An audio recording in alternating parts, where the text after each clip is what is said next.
Ching Cafe. My name is Belinda Dubston, and it is fantastic that you are here with me for our weekly I Ching overview for the week commencing the 17th of July, 2023. Last week, oh my goodness, the waiting, the patience, the preparation by building the dam, followed by this boggy process of getting unstuck from our own emotions, our own premature action, and of course, putting in place some healthy limits, some controls to make sure as that water is pumping into the dam, that we can control that flow by putting in place some self-discipline and some controls to manage our week.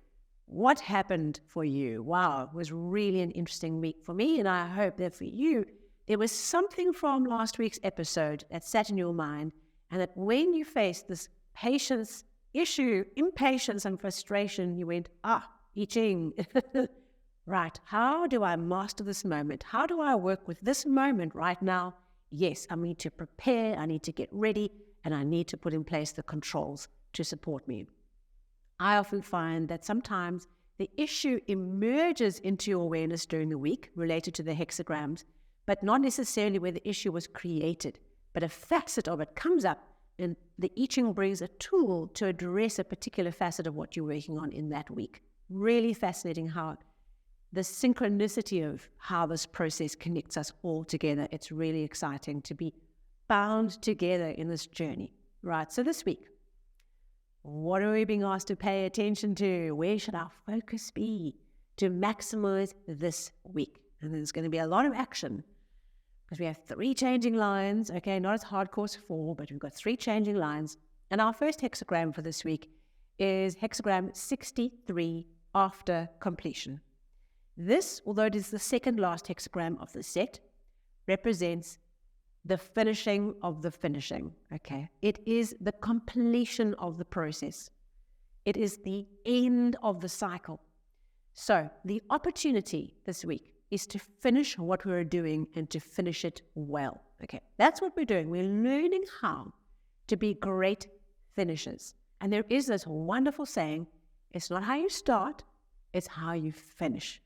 I think the saying is probably more complicated. It's how you start and it's how you finish. But that's the idea. We always think about this, how you start, that's important. No, it's the fact that you finish things.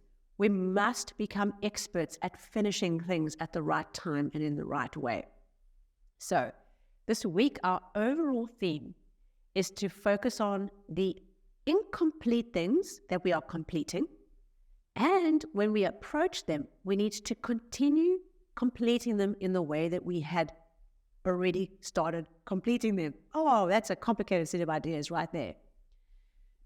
When we approach this hexagram and work with it, the symbol, and I've shared this with you many times before, is that we are traversing this great river. Okay, we are undertaking a challenge, which in the I Ching text is often spoken of, crossing the great water. Okay, we are crossing a river, which is tackling a challenge. Here we are on this boat and we're learning new skills on how to get from the shore we were before, our previous selves, to this new place on the other side.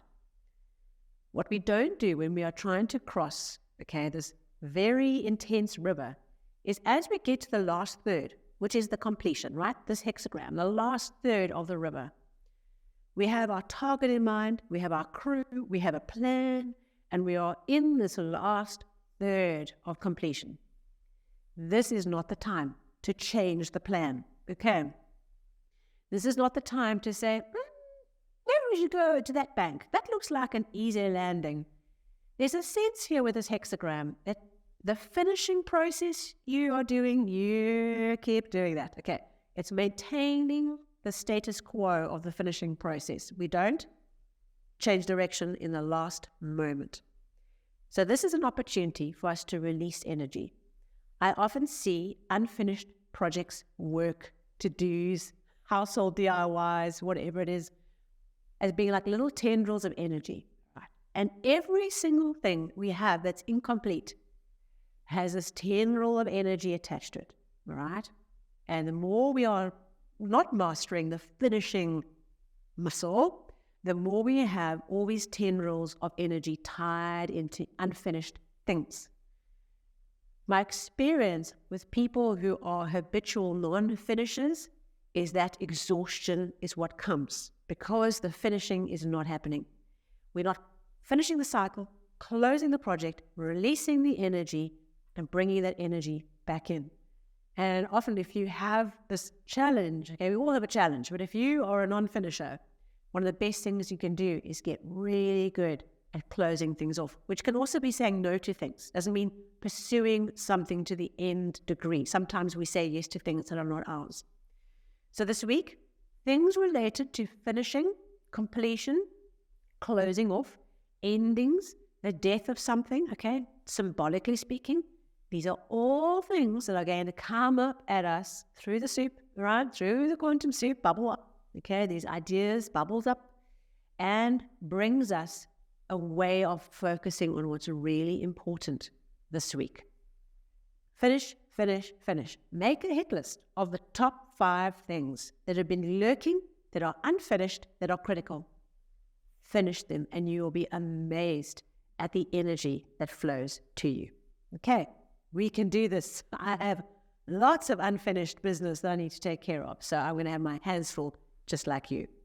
Okay, so we have 3 changing lines, as I mentioned, in the 3rd, 5th, and 6th position. Okay, here we are again, the 3rd line. We love this line, this tricky line, okay, as we make this transition. This line speaks about, as this transition, okay, we got this line, it's a transition point. It speaks about that we have completed something, we've captured a territory, and there's a whole story in the text that you can read about the capturing of, or winning of a war, as it were, and having settled that. And now what we're going to do is we're going to do a colonial expansion. We're going beyond the boundaries of the territory. We've thrown the enemy out, we've thrown evil out, and now we're going to expand beyond those boundaries in a colonial expansion. So putting aside for a moment the negative connotations and dialogue around colonialism, okay, this is a symbol and a story, okay. When we have a colonial expansion, we are going into territories and we're really going on a long-term process of putting our culture and our thought forms and our people into other areas and taking over other areas, okay? You know, saving the heathens, okay? Let's not go further than that. But this idea of this old kind of colonial idea of expanding ourselves into other realms and taking over what we think is lesser than when it's not. What we have to do as we go on that colonial expansion is we have to see that it's a big enterprise that takes time, that needs the right people. And they refer in the text to, once you go on this colonial expansion, you take all your troublemakers, all your generals and your leaders that are a lot of trouble at home, and you send them off to go and set up these colonies, right? You kind of get rid of them out of your home base by sending them off to the colonies to set up the colonies. And actually, that is not the right thing to do. What we have to do is send our best people, because we are going through a process, a long-term commitment of expanding our boundaries and expanding ourselves. So that's a very long-winded way of trying to explain this line. What this line is really trying to get us to see is that in our lives, as we go beyond ourselves, beyond our home base, right, our own nation, and we start colonializing new parts of ourselves, we have to see that the project that's in front of us is important and great. It's a great undertaking, yet it will take time to come to fruition and requires the right approach, the right people, the right relationships, and a commitment to the idea. So this week, there's a line here with line 3 that says, never fear. I understand this is a big undertaking. It's going to take time to come to fruition. Be persevering. Put your best people, put your best parts of yourself into the commitment that is required and keep moving forward. Okay. Perhaps in your business, you're wanting to go and take over some other businesses or other teams, all right? Don't put your poor performers into those new teams. Put your best squad into leading those new aspects of your business.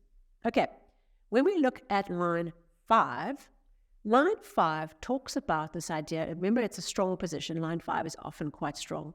It speaks of this idea of the difference in approach between a humble, sincere commitment to what you're doing and the bravado of outward showmanship. Okay. Something in this week is drawing our attention that we will get what we want. Okay. We will complete this thing successfully if we stay focused and we stay in the moment and we stay and we bring our small offering and we focus on doing what we can now to bring completion. What we don't do is make a whole big show about what we can do and what we're trying to do. We just zip it, put our heads down and do the work. Complete the process without fanfare. And that unlocks a wonderful source of energy for us this week. It unlocks flow for us to complete things really well, to finish the finishing with perfection and aplomb, because we are approaching that completion process with a mindset of sincerity, humility, focus, and bringing our simple skills and abilities to the table to make the completion happen. We don't have to make a whole lot of noise to complete this process. We just have to do it. Okay, finish the finishing. Now, line 6, the top, the culmination line, is not that favorable. Be like a minus, okay, if you were giving it a score. And this talks about this river, okay, we have gone too far, too deep without the right resources and skills and abilities. So like, okay, we're struggling, our lips are just above the water and we're really tired. Okay, so there's something here in the week where we are also being drawn to something that we have waded into or are wading into that could wade into. Okay, I always believe with these lines that they give us redemption. They give us a chance to make different choices. They give us a chance to see our situation differently. And we can make a different choice. We can have our feelers alert. Maybe this is a different issue to what the other two changing lines refer to, of not going into deep, wading unthinkingly into waters, into depths that are not ours, that are not for us, and we don't have skills. I would say if we had to take anything from these 3 changing lines, is double down on changing line position 5, which is be humble, sincere, focus on what's really important, focus on what you are finishing, what is immediate, what you can bring to the table right now with the skills that you have right now, being realistic about what you can offer, what you have to complete this process, this cycle, and be very wary and cautious of racing into depths and getting yourself caught up in eddies and side streams that is not yours, okay? That is not yours related to where you're at and the skills you have and the time that you have and the energy that you have. Be hypercritical of what you say yes to this week, because this week is about finishing things, not wading into finishing things that are just too audacious, too big, too massive an undertaking now. Maybe next week the energy is different. Let's focus on being humble and bringing to bear what we need to do now. So our outcome hexagram, where does 63 completion lead to? It leads to hexagram 27, nourishment. Okay, very interesting. This hexagram is the shape of an open mouth of a bird, or an open mouth. The bottom is the bottom jaw, and then the top trigram is the top jaw. You can see the teeth on the bottom and the top. Okay, there's the open mouth, right? And we are munching. Okay. Nourishment talks about thinking about 2 particular things. What goes in, what comes out. And I would say to you, if you had to make a choice, worry more about what comes out than what goes in. Okay, what's coming in? Where do we get nourishment from? And does it really sustain and nourish? Okay, so nourishment can often come up in a week or in a process or a question where there's an issue around our finances, because finances is a physical nourishment. It allows us to do things to take care of ourselves and our families, to pay our bills. And prosperity allows us to then pursue other things that are highly nourishing too. So it can come up for that. It can talk about our physical nourishment. Are we getting enough sleep, rest, the right quality of food? So feeding the physical body. It can be emotional nourishment, intimacy and connecting with other people. Mental nourishment, spiritual nourishment. What are we taking in? Is it working? And do we have to find other things to bring us more? We often think that the things that we need, the things that we crave, are actually the things that we desperately need, but often they speak to some other story, something else we're trying to put in, okay? And so this week brings us that awareness of what do we need to feed ourselves with that perhaps we're not getting. And then the second part of that is what comes out. How do we nourish others with our life, with our words, with our thoughts, with our kindness and care? And how can we bring nourishment to the people around us? I once met a lady who was very obsessed with what she was eating, but had an acid mouth, okay? She was more worried about what she was putting into her own body than the acid and the words that were coming out that hurt people around her. And so that is an idea that I'll often think about with this hexagram, that if you had to choose, surely what comes out your mouth to the people around you is more important than what you put in. Yours to think about and reflect on. So this week, a very interesting week, where we have finishing the finishing. We have 3 changing lines to bring us focus, to bring us an awareness of when we go too far, what might happen, okay, and to focus on what's really important, to get the list done, to release the energy that's stuck because we haven't finished things, to finish things well, and to nourish ourselves. Perhaps if we finish something this week, we can go out and celebrate and nourish ourselves by rewarding ourselves with things that really bring beautiful energy back in, whatever that means for you. So perhaps some self-care and some reward for efforts well done for the completions and the ticks on your list would be a great idea this week. Thank you so much. Really appreciate that you're here. Please like and share if this was meaningful to you, if it helped you think about your week differently. And of course, join us on the regular through subscribing. Hit the bell to get the notifications, or follow us on the podcast versions wherever fine podcasts are found. Thank you so much, and I look forward to seeing you soon.